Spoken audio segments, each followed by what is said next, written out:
Salmo 108, versículo 12, a palavra diz assim: presta-nos auxílio na angústia, pois vão é o socorro do homem. Essa última expressão aqui nós vamos guardá-la. Vão é o socorro do homem. Vamos ter uma palavra de oração. Pai, nós nos encontramos nessa noite reunidos em nome de teu amado Filho Jesus Cristo, nosso Senhor e Salvador, para te dar graças, Pai, porque tua palavra, ela nos exorta a que tudo nós venhamos a dar graças, pois esta é a tua vontade em Cristo Jesus. Estamos aqui, Pai, com os ouvidos abertos para que o Senhor fale aos nossos corações pelo teu Espírito. Nessa noite, Pai, que para nós, teu povo, é uma noite memorável, porque nós sabemos, ó Pai, que o Senhor se agrada com a reunião dos santos, porque tu nos santificaste, primeiro tu nos regeneraste, e então, Pai, nos veio habitar em nós, transformando, Pai, toda a nossa vida, todo o nosso ser em santidade. O Senhor tem caminho na santidade, a tua vontade para com a vida da igreja e a nossa santificação. Nós estamos, ó Pai, na tua dependência, esperando do Senhor, cada vez mais, ó Pai, a tua manifestação, a tua operação em nós, a tua ação em nós, para que o Senhor encontre em nós corações que respondam à tua palavra, à tua voz, ao teu chamado, à tua determinação. Pai, nessa noite, mais uma vez, te peço, ó Pai, te suplico, abra o nosso entendimento, para que essa palavra inspirada, essa palavra seja revelada aos nossos corações. Fala com cada um de nós, é o que nós te pedimos, agradecidos, em nome do Senhor Jesus Cristo. Amém.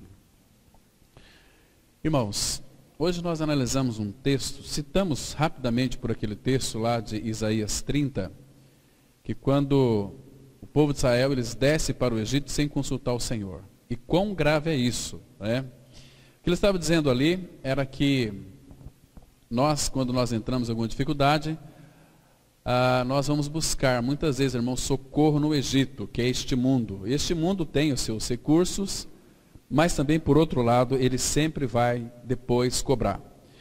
E dentro deste Egito, dentro deste mundo, existem pessoas muito queridas, pessoas que são muito amáveis, pessoas com uma ética, uma moral também ilibada, onde muitas vezes nós vamos buscar conselhos, vamos buscar orientação, e a palavra fala que vão é o socorro do homem. Até mesmo, filho e filha de Deus, quando nós não aconselhamos as pessoas em Cristo Jesus, nós estamos tornando aquele aconselhamento absolutamente vão.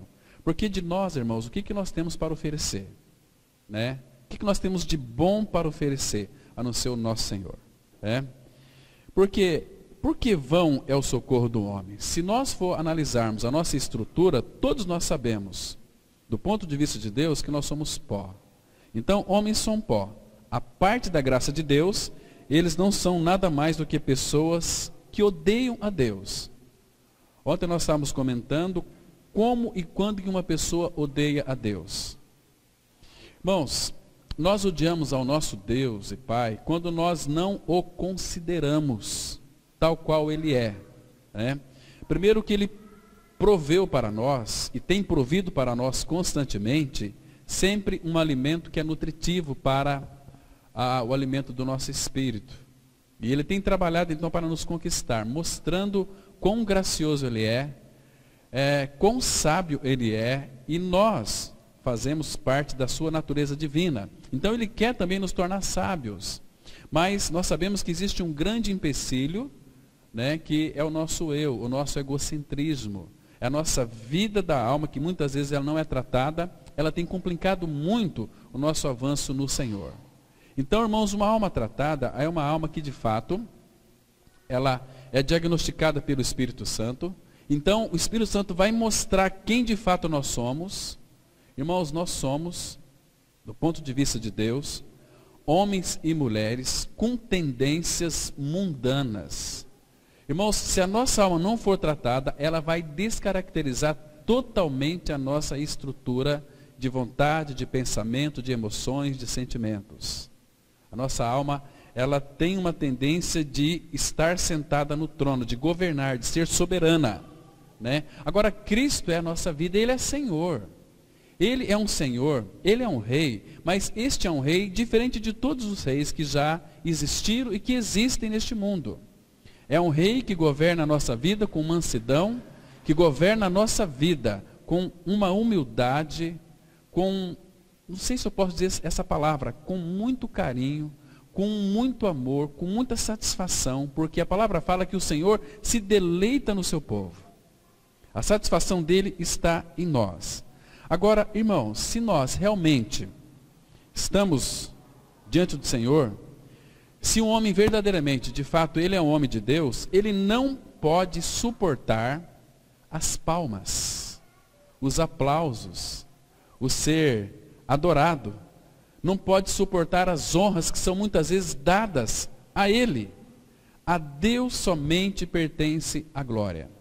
Vocês se lembram que tem um texto lá em Isaías 42, versículo 8, que ele diz assim: eu sou o Senhor, este é o meu nome, a minha glória, pois, não darei a outrem, nem a minha honra às imagens de escultura.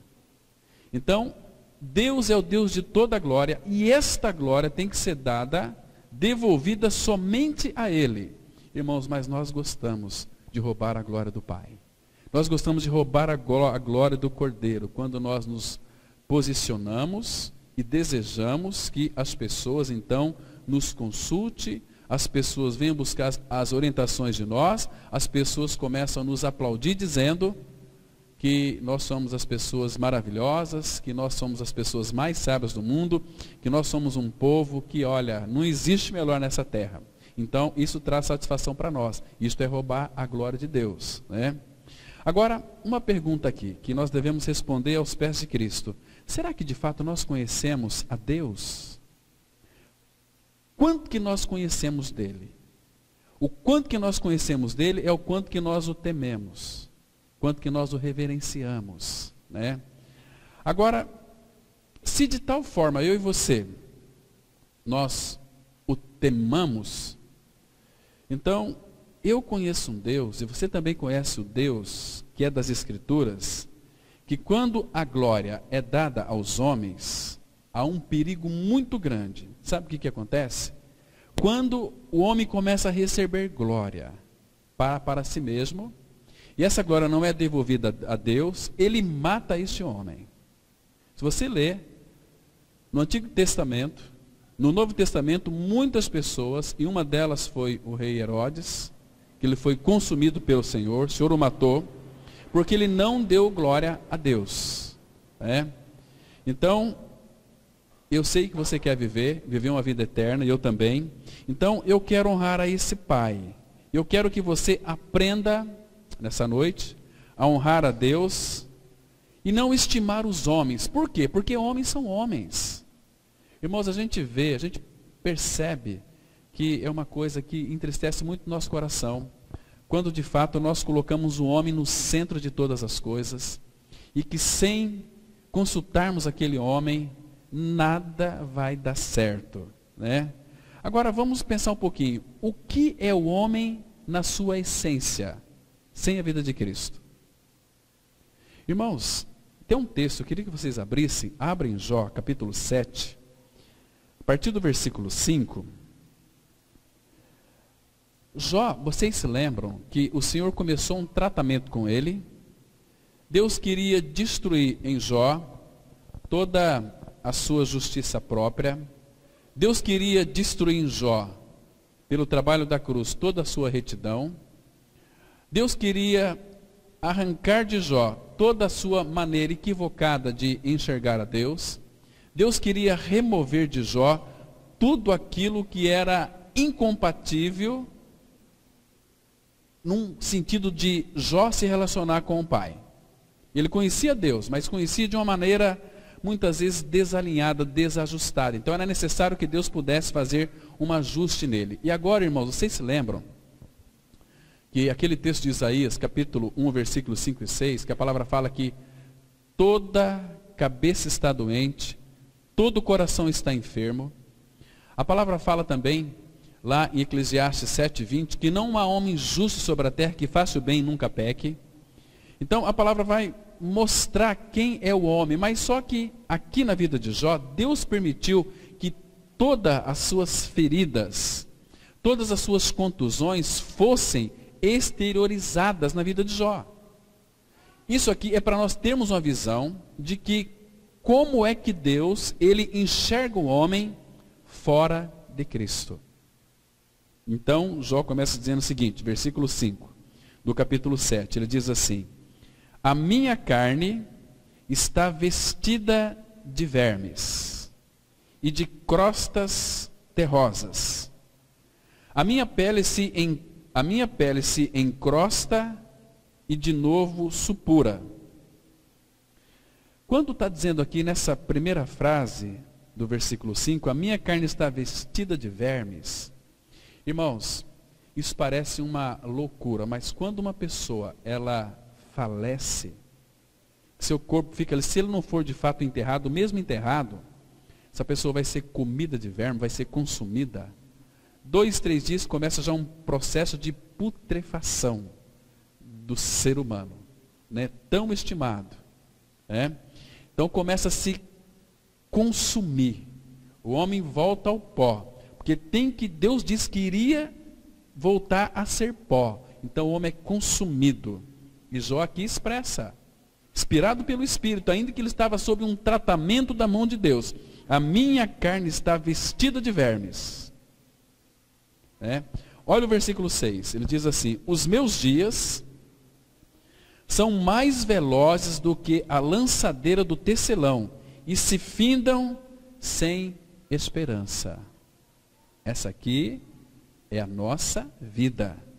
E o 7 ele diz assim: lembra-te de que a minha vida é um sopro. Os meus olhos não tornarão a ver o bem.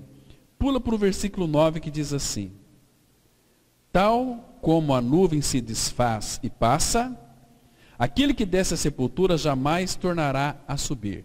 Esse versículo aqui, quando ele diz que aquele que desce à sepultura jamais tornará a subir, traduzindo isso aqui para o Novo Testamento, aquele texto de Hebreus 9, 27, que a palavra fala que está ordenado aos homens morrerem uma só vez, e depois disto, o juízo. Irmãos, quando uma pessoa ela está no pecado, ela sabe que ela está no pecado, ela sabe que ela não tem a vida de Cristo. Essa pessoa, irmãos, ela não tem nenhum temor. Porque o pecado na vida de uma pessoa traz uma certa satisfação, traz um certo gozo. O pecado na vida de uma pessoa traz um prazer, que a palavra fala que é transitório.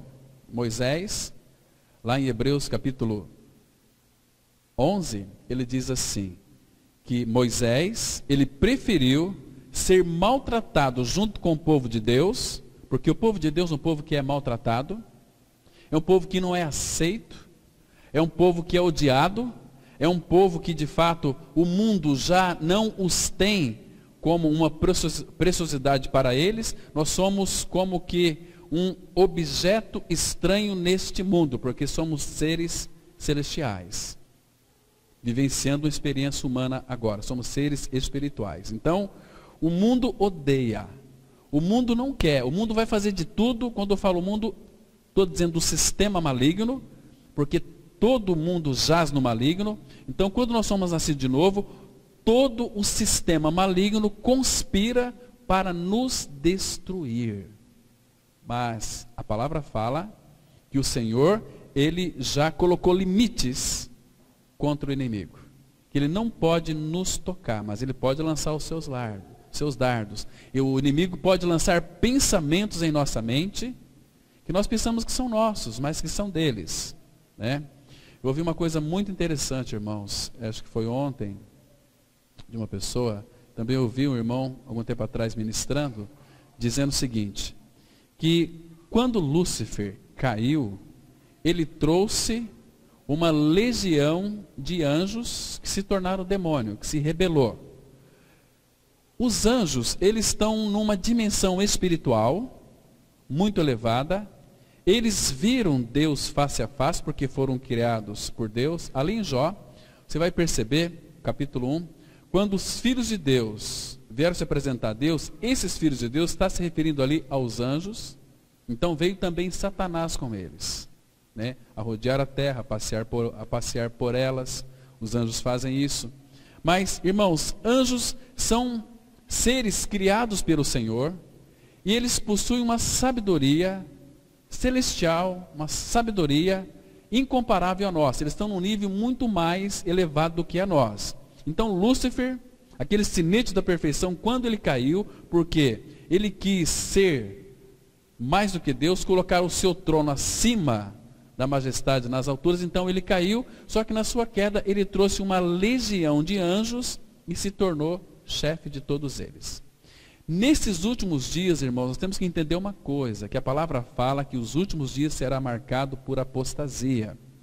E, irmãos, ovelha, nós somos ovelhas do Senhor, e ovelha é um bichinho muito, vamos dizer assim, uma palavra bem carinhosa. Nós somos muito bobinhos. Qualquer pessoa pode nos enganar, né? Agora, irmãos, por detrás de todo esse sistema que é maligno, existe um déspota fazendo de tudo para incutir na mente daqueles que de fato são filhos de Deus, mostrar a eles algo tão bonito que se equipare com nosso Senhor Jesus Cristo. Por isso que é importante, irmãos, nesses últimos dias, nós crescermos a maturidade, termos uma mente renovada, crescer em santidade, crescer em santificação e pedir discernimento para discernirmos entre o bem e o mal. Para discernirmos o timbre de voz que muitas vezes Satanás, ocultamente, lança a nós. Quando eu falo ocultamente, porque ele vai usar pessoas queridas nossas. Vai usar homens e mulheres nos quais nós temos convivência diária, que não são do Senhor. Então essas pessoas saibam que estão a serviço de Satanás. Vai nos entristecer, porque, irmãos, nunca se esqueça disso. Aquele texto de João 10:10, que Jesus, a palavra fala que o ladrão vem somente para matar, roubar e destruir. Essa é a finalidade dele, não uma outra. Ele veio para matar. Ele veio para roubar a tua paz, roubar a tua alegria, sugar a tua vida espiritual, e veio para lhe destruir. Então ele veio para trazer desânimo, ele veio para trazer desalinhamento, veio para trazer confusão, veio para jogar um contra os outros, irmãos. Essa é a finalidade do diabo. E o diabo, se a nossa mente não for renovada, você já parou para pensar, quando alguém fala mal de você, qual é a tua reação diante disso? Nós não ficamos chateados? Nós já queremos distância daquela pessoa? Não é assim? Isso acontece conosco todos os dias. Às vezes dentro do nosso lar, às vezes uma esposa está com algum problema, o marido às vezes é incompreensivo com aquilo, né? Se não tiver uma mente assim bem iluminada, bem renovada, bem tratada, então já começa uma crise dentro dos seus próprios lares. Muitas vezes homens se calam demais, muitas vezes as mulheres falam demais. Então começa a gerar uma série de intrigas. De repente nós vamos ouvir a notícia: se divorciaram. Mas eles não são filhos de Deus? Mas se divorciaram. Pessoas que conhecem a mensagem da cruz, que confessam essa palavra, estão tendo traição com os outros. Temos notícia, não só, irmãos, não, no Brasil inteiro, no mundo inteiro está ocorrendo. Então até que os cristãos hoje estão sendo conhecidos não pelo testemunho de Cristo em suas vidas, mas pelos escândalos, pela má criação dos seus filhos. Os pais que não sabem disciplinar os seus filhos na doutrina do Senhor, porque eles querem disciplinar os filhos não vivendo a realidade. Os filhos, eles querem ver vida de Cristo. Nós confessamos muitas vezes: estou crucificado com Cristo, irmãos, mas nós vivemos uma vida de crucificado.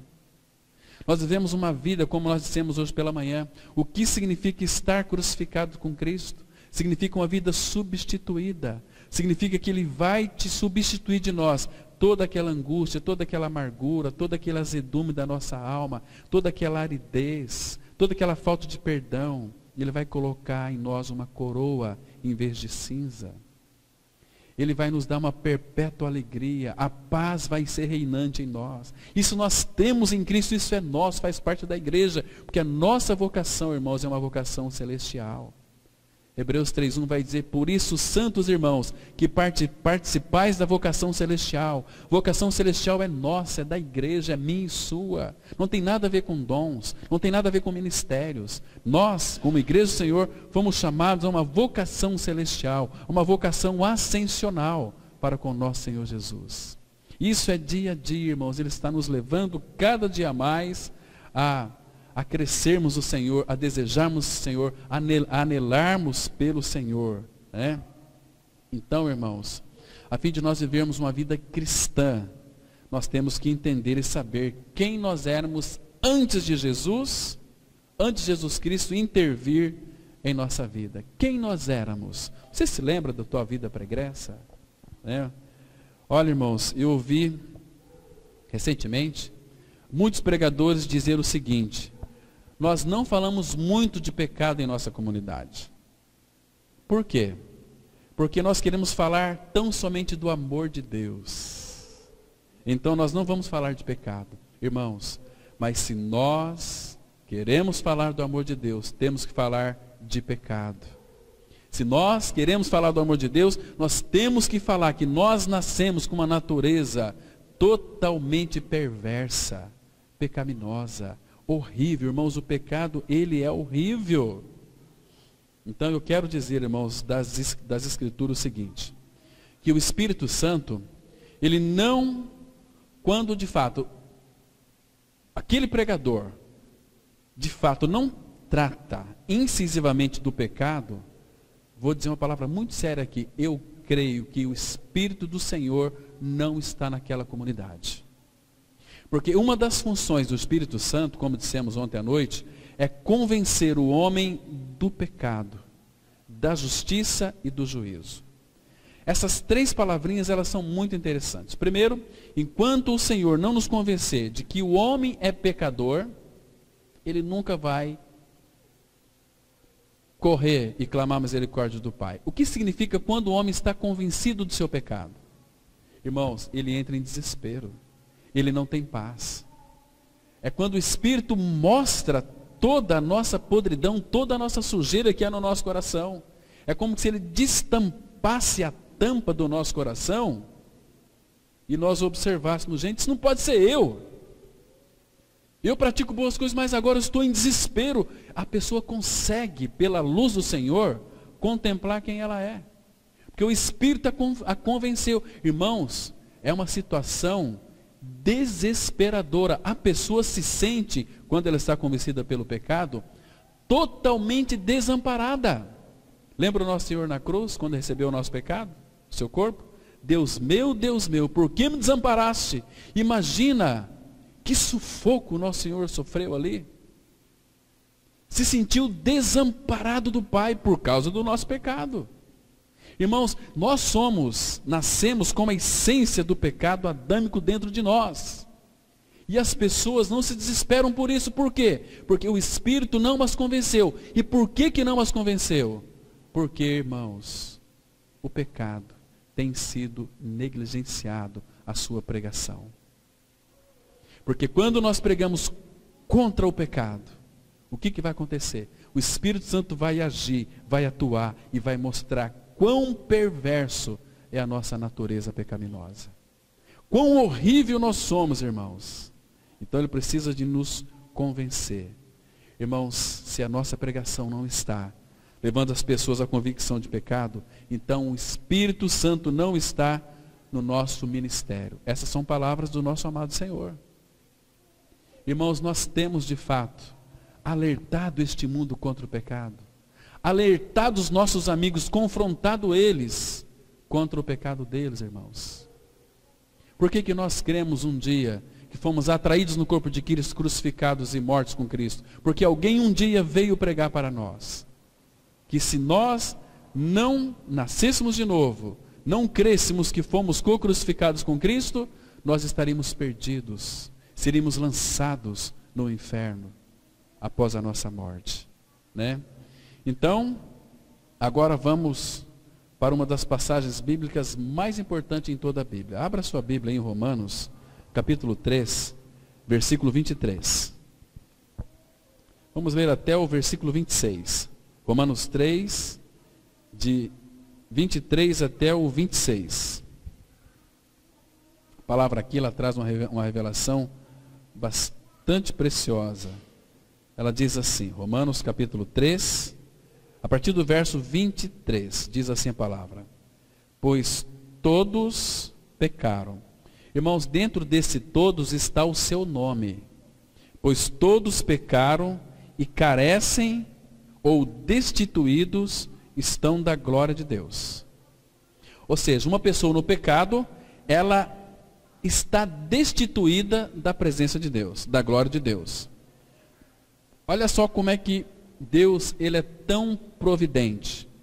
Ele mostra que todos pecaram. E a nossa carência é dele, da glória dele. A nossa carência não é de um carro novo, de uma casa nova. A nossa carência não é de bênçãos e nem de bens. A nossa carência é dele. Carecem da glória de Deus. Ele já apresentou aqui um grande problema nosso. Todos pecaram. Mas em seguida, assim como ele fez com Adão, vocês se lembram que quando Adão pecou, desobedeceu a Deus, não chegou a passar 24 horas, Deus já havia providenciado o antídoto para o veneno da serpente, que era Cristo e este crucificado. Deus já pregou o evangelho ali, primeiro para o diabo. Olha, você introduziu isso no coração dos meus filhos, mas através da mulher nascerá um que vai pisar a tua cabeça. Né? Então, ele está dizendo aqui, todos pecaram e carecem da glória de Deus. Então já vem o remédio. Versículo 24, sendo justificados gratuitamente. Irmãos, que palavra gostosa, doce para o nosso coração. Sendo justificados gratuitamente por sua graça.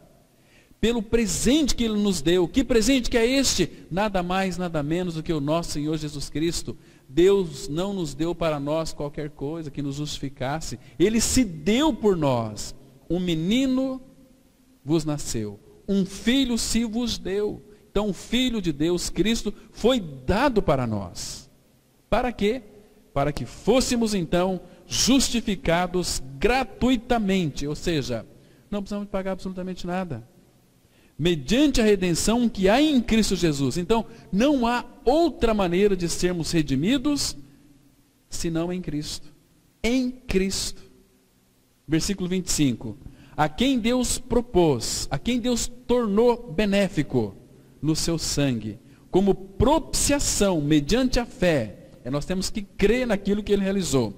Para manifestar a sua justiça, por ter Deus, na sua tolerância, deixado impunes, irmãos, que lindo é isso aqui, por ter Deus, na sua tolerância, deixado impunes os pecados anteriormente cometidos. Ficou sem punição, por quê? Ele puniu os nossos pecados na pessoa de Cristo. Versículo 26, tendo em vista a manifestação da sua justiça no tempo presente, para ele mesmo ser justo e o justificador daquele que tem fé em Jesus. Mas eu quero que você observe aqui, irmãos, o versículo 23, que diz assim, começa assim, pois todos pecaram. Deixa eu lhe fazer duas perguntas. Todos pecaram, isso te atemoriza? Isso faz você tremer? Irmãos, nós não trememos mais. Porque, irmãos, quem nós éramos? Éramos pecadores por essência. Mas graças ao Senhor, Ele já nos justificou de uma forma plena. Deixa eu dar para vocês aqui uma ilustração. No dia da criação, vocês se lembram? Que Deus, Criador de todas as coisas, Ele criou as estrelas. E Deus colocou as estrelas em lugares diferentes em todo o espaço, né? E todas elas se curvaram em adoração diante de Deus. O salmista vai dizer o seguinte, que Deus a chama pelo nome e nenhuma delas falta. Nenhuma das estrelas que Deus criou quando Deus as chama, não há falta de nenhuma delas. Todas elas estão ali de prontidão. Deus falou para todos os planetas que Ele criou, para que eles se movessem em esferas, em círculos, e eles disseram: Senhor, assim seja, amém. E obedeceram ao Criador. E Deus também, quando criou as montanhas, não dá para a gente ver os textos aqui por questão de tempo, Deus falou para aquelas montanhas: se levantem, e Ele falou para os vales: abaixem-se, e eles se submeteram à sua voz. Deus falou para o mar, vocês devem se lembrar: você vai vir até aqui, mas não passarás daqui. É até aqui. Vocês sabem que o nível do mar é mais alto do que a terra. Deus disse: até aqui. Então nós temos as praias. O mar obedece e não vai além. E o mar adorou e obedeceu ao Senhor. Então, irmãos, um dia Deus olhou para mim e para você e disse: venha. Sabe o que nós respondemos para Ele? Não, Senhor. Não. Mesmo sendo filho, nós temos uma tendência de sermos rebeldes ao Senhor. Quando então Pedro, lá em Atos capítulo 10, quando Deus então estava ali respondendo aquela linda oração de Cornélio, que ele era um homem bom, justo, reto, temente a Deus, de contínuo orava a Deus e dava muitas esmolas. Então, tudo aquilo chegou diante de Deus, porque Cornélio era um homem muito justo, mas só que ele não era um homem regenerado. A pessoa pode orar a Deus, pode frequentar reuniões, pode frequentar templos evangélicos, mas sem ter crido em seu novo nascimento em Cristo, continua simplesmente um mero religioso, Então, Deus, usando ali uma pessoa, falou para Cornélio pelo seu espírito que as orações dele haviam chegado ao trono da graça, e pediu para que então mandasse chamar Pedro, E aí Pedro estava ali nas suas meditações, numa das orações, na hora 9, ele teve uma linda visão daquele lençol de 4 pontas, cheios de diversos animais, de répteis e quadrúpedes. Aí o Senhor disse para Pedro: Pedro, mata e come. Ele disse: não, Senhor. E assim somos nós também. Muitas vezes nós não respondemos ao Senhor com sim. Quando o Senhor nos chama, é para nós respondermos com sim, mas nós dissemos não. Não, Senhor. Claro que o Senhor pacientemente tratou com ele, como tratou com Jonas também. Pediu para que Jonas fosse pregar em Nínive, mas Jonas disse não, Senhor, e fugiu da presença do Senhor. Assim somos nós também, irmãos. Quando o Senhor nos chama para realizar algo por Ele, para adorá-lo, para buscá-lo, para adorar em espírito e em verdade, para viver uma vida de santidade, nós falamos não, Senhor. Nós temos nossos amigos do mundo, é tão bom estar no meio deles. Nós tomamos, como aqui em Mato Grosso do Sul, os tererés, e contamos nossas piadas, e damos aquela risadinha de canto de boca, kkkkkk. Mas lembre-se, um dia você vai estar diante do Rei da Glória. Talvez muitos ouvirão aquela voz: apartai-vos de mim, vós que praticais a iniquidade, eu nunca vos conheci. Senhor, mas o que eu fiz de mal? Você fez tudo de bom, mas o problema está na sua essência. Você nasceu com uma natureza pecadora, e essa natureza pecadora nunca morreu. Ela nunca foi crucificada. Mas eu ouvi tantas mensagens que falavam da minha morte com Cristo. Mas você nunca buscou uma experiência de morte com Cristo, para viver uma vida que me agradasse. Irmãos, quantas e quantas vezes nós trocamos, irmãos, a reunião dos santos por coisas tão banais. Se nós soubéssemos, irmãos, quão significante é a reunião da vida da igreja, e quão é o agrado do Senhor em que nós vivamos juntos, em comunhão, em unidade. O Senhor Jesus orou ao Pai, implorou tanto por isso, porque Ele sabia que quando nós não vivemos em unidade, irmãos, Satanás, ele avança no nosso meio, e nós estamos retrocedendo e não avançando. Eu fico muito triste quando eu vejo pessoas que trocam, fazem coisas impossíveis em agradar um amigo, uma amiga, um irmão, parentes, mas não querem agradar o Senhor.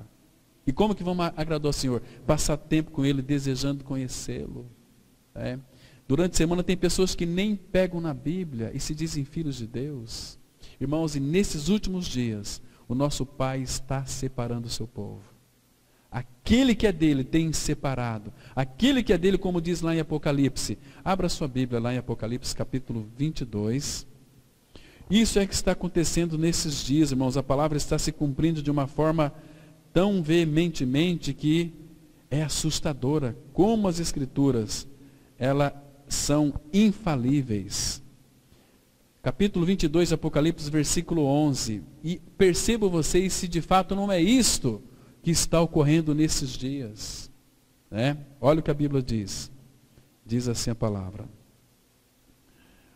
Apocalipse 22, versículo 11. Continue o injusto fazendo injustiça. Continue o imundo ainda sendo imundo. O justo continue na prática da justiça. E o santo continue a santificar-se. Irmãos, se nós conhecemos a gravidade de viver uma vida imunda, irmãos, não é viver uma vida assim, do nosso ponto de vista, sujos. Viver uma vida imundo é quando nós temos mais prazer de estar no meio dos porcos do que de estar no meio dos santos. Porque no meio dos porcos nós podemos bagunçar, nós podemos se chafundar na lama, ninguém está vendo, né? Puxa vida, a lama ali vai cobrir a nossa nudez. Quão terrível é isso. Mas o Pai tem nos chamado para uma vida de santidade. E muitos têm dito não ao chamado do Pai. E é por essa razão, se você está em Cristo, no dia do juízo, toda a criação vai se levantar e vai acusar você diante de Deus. Eles vão dizer o seguinte: amém. Quando Deus condenar a alma de muitos para a perdição eterna. Romanos capítulo 1, versículo 20, nós temos uma declaração aqui que separa aqueles que de fato não têm nenhum prazer na palavra de Deus, para aqueles que não têm nenhum prazer em ler as Escrituras, para aqueles que levam a vida como acham que deve ser vivida, segundo o seu próprio conceito. Ah, mas ninguém pregou para mim. Irmão, ninguém naquele dia vai ser indesculpável. Ninguém naquele dia vai poder reivindicar alguma coisa do nosso Deus e Pai, que é 3 vezes santo. Diz assim a palavra de Deus, Romanos 1:20. Romanos 1:20.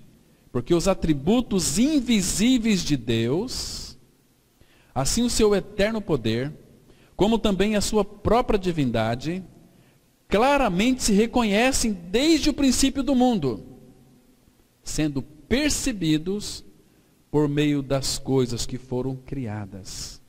Tais homens são, por isso, indesculpáveis. Até mesmo um ateu, aquele que de fato, quer dizer, ateu, às vezes as pessoas falam, eu já vi muitos ímpios falando que determinada pessoa, por exemplo, tem um ateu que ele conhece mais a Bíblia do que qualquer outra pessoa, o Leandro Carnal, e tantos outros aí, né, que são ateus, mas conhecem a Bíblia.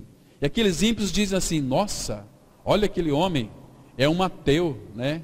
Ele não crê. Mas você crê. Mas você creu de fato? Que você foi atraído em Cristo, crucificado com Ele, morto e ressurreto com Ele? Irmãos, se essa não for a nossa experiência, estamos perdidos, irmãos.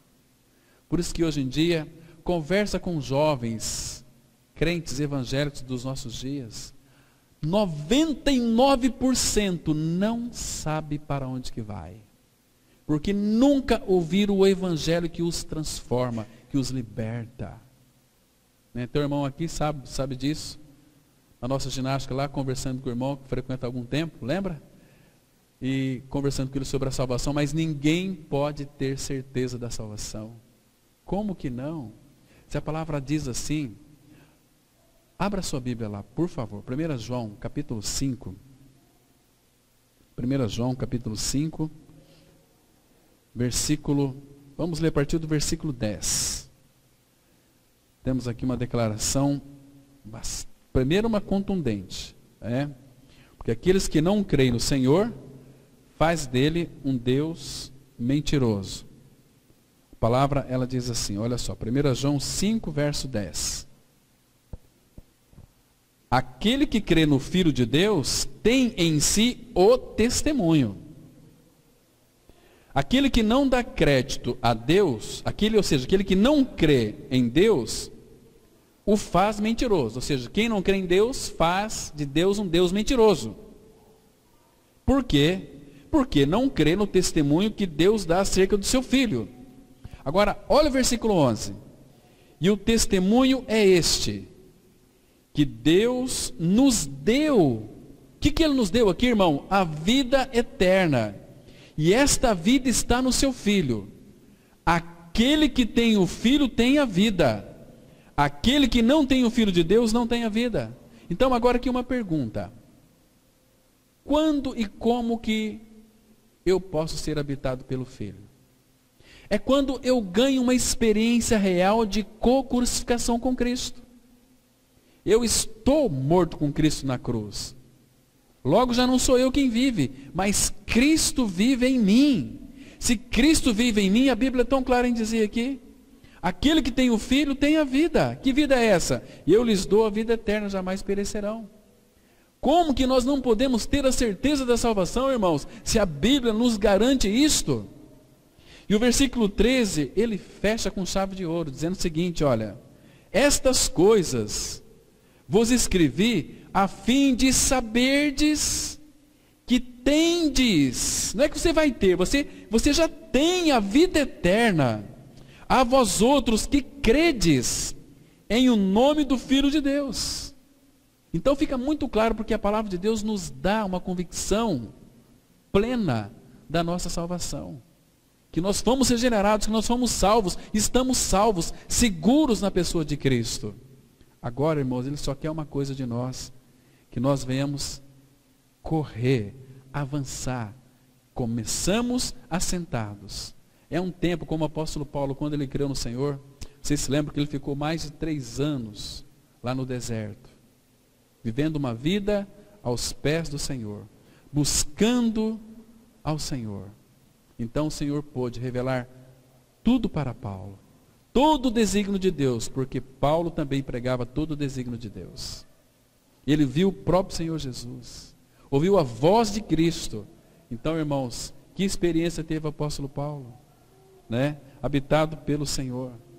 Mas, irmãos, hoje as pessoas estão brincando com o pecado, não estão levando o pecado a sério. Por que o pecado é horrível? O pecado é muito horrível, porque Jesus, ali no jardim de Getsemane, antes de enfrentar a cruz, ele sentiu pavor. Ele sentiu medo, pavor, uma profunda tristeza. Isso significa que o pecado é horrível. Será que ele é horrível? Será que é por isso que ele vai resultar em morte? Não. Será que é porque atrapalha a sociedade? Também eu creio que não. Então, por que é tão horrível o pecado? É porque ele é cometido contra um Deus que é 3 vezes santo. 3 vezes santo. Que é absolutamente digno, que é digno de toda adoração, louvor, honra e glória. Né? 3 vezes santo. Mas, irmãos, o Espírito Santo precisa nos convencer de que somos pecadores. Não apenas pecadores, mas também da justiça. Porque, irmãos, enquanto a justiça não for feita, não há aceitação diante do Pai. Então, para isso, Ele já providenciou o Evangelho da graça. Vocês se lembram que Romanos 1, 16, 17, a palavra vai dizer assim: porque não me envergonho do Evangelho, porque é o poder de Deus para a salvação de todo aquele que crê. Primeiro do judeu, também do grego. Porque nele, no Evangelho, se revela a justiça de Deus de fé em fé. Ou seja, é somente no Evangelho que a justiça de Deus se revela. Somente no Evangelho que Deus pode nos justificar. Não há outro caminho para a nossa justificação. Evangelho. Que o Senhor Jesus, Ele morreu numa cruz. Mas que nós também morremos com Ele. Por quê? Porque Deus não inocenta o culpado. Não inocenta. Ele não tem por inocente o culpado. Então, Jesus não tinha pecado, o pecador sou eu. Mas Jesus morreu a minha morte. Então, se aquela foi a minha morte, significa que eu morri com Ele. E que eu ressuscitei com Ele. Que Cristo é a nossa vida. Então, Ele tem que nos convencer do pecado, da justiça e também do juízo. Porque ele está dizendo aqui que vai haver um juízo, que Deus vai julgar este mundo. E o juízo de Deus já começou. Deus já está julgando o seu povo, irmãos. Deus já está como que naquela peneira celestial, está chacoalhando aquele monte de entulhos que aparentemente parece ser cristãos, né? Mas a grande maioria está descendo pelo ralo. Está ficando aqueles que cresceram, que têm Cristo formado, eles não caem para baixo, porque estão seguros em Cristo Jesus. Irmãos, não é isso que está acontecendo em nossos últimos dias? O julgamento já começou, e começou pela casa de Deus. Mas Deus vai julgar também este mundo. Claro que para nós, como o próprio Senhor ele disse em João 5,24, quem crê em mim, como diz a Escritura, lá em João 5,24, é bom, irmãos, abra sua Bíblia lá em João capítulo 5, versículo 24, porque nós não podemos esquecer que vai haver um juízo, e Deus vai julgar, mas aqui o nosso Senhor Jesus, com uma doçura tão preciosa, ele escreve essa palavra aqui, que ela fala muito ao meu coração. Ele diz assim, João 5, versículo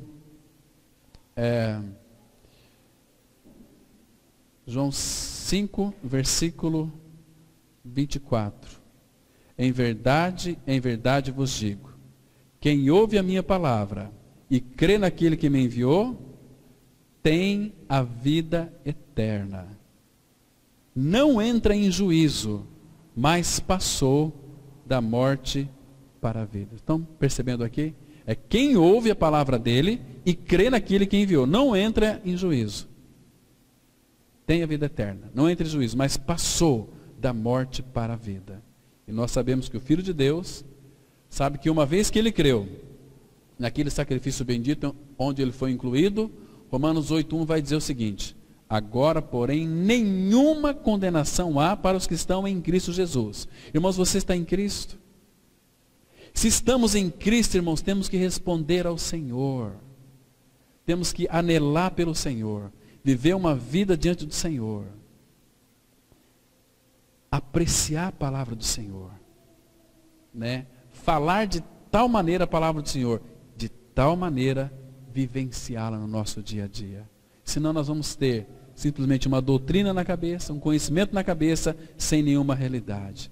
Precisamos sim viver uma vida derramada aos pés de Cristo.